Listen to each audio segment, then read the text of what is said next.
Selam aleikum hoç, deshta me vet për devën, për shka është e krijuar, se nita prej dikujt thojke që devja është e krijuar për shejtanit, edhe a ka hadith. A mundesh më kallëzu, edhe nëse ka hadith të saktë, Allah shpërblet. Wa alaikum assalam wa rahmatullahi wa barakatuh. Ka një hadith të saktë, të cilën e ka transmetuar Imam Ahmedi, në të cilin pejgamberi sallallahu alaihi wasallam i ka udhëzuar sahabët që nëse sahabët që në konë të marrë me rritjen e kafshëve, pejgamberi sallallahu alaihi wasallam ka thonë, nëse nuk gjoni vend ku mu faloni në shtallën e dhenve, s'ka problem. Faloni në shtallën e luvëve, s'ka problem. Por mos u falni në shtallën e deveve, ose në vendin ku rrin devet.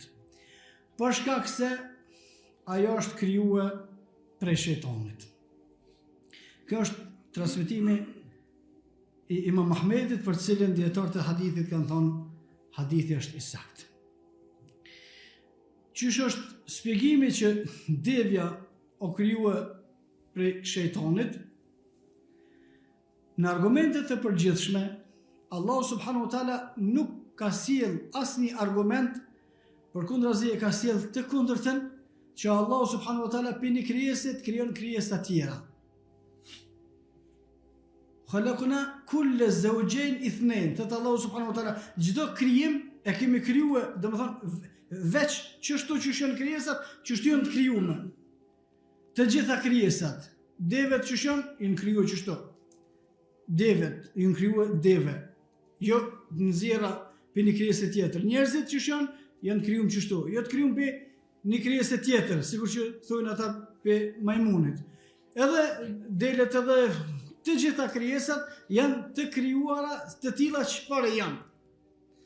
E çish është shpjegimi i pejgamberit sallallahu alaihi wasallam, mos u falni në venet shtallat e deveve, për shkak se ato janë krijuar prej shejtanit.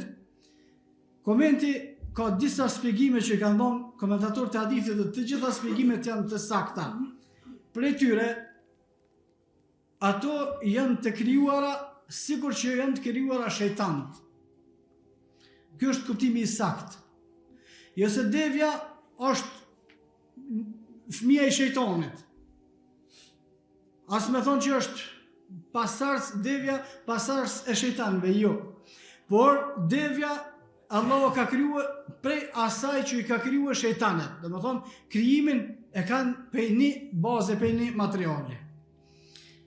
Për shembull, njerëzit janë krijuar prej dheut, Ademi alayhis salam. Melekët janë krijuar prej dritës.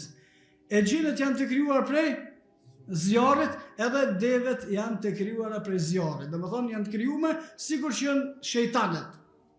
Kjo është një koment. Komenti i dytë, thonë komentatorët e hadithit, pejgamberi sallallahu alaihi wasallam e ka përngjasuar deven me shejtan për shkak disa cilësive që i ka devja sikur që i kanë shejtan. Prej tyre inatin.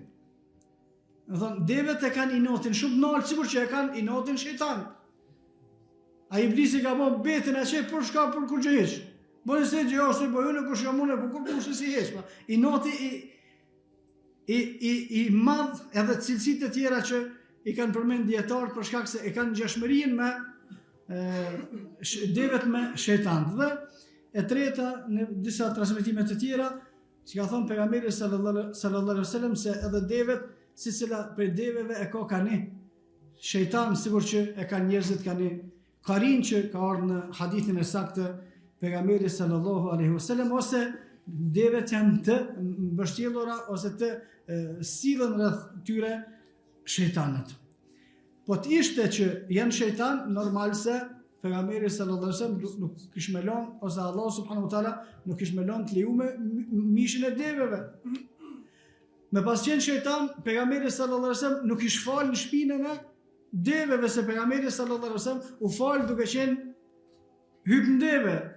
Po të ketë qenë shejtan, pejgamberi sallallahu alaihi wasallam e ka lënë devën sutre kur u fal namaz, e ka pas devja e cila ka qenë, nuk e merr pejgamberi sallallahu alaihi wasallam shejtanin sutre për me fal namazin.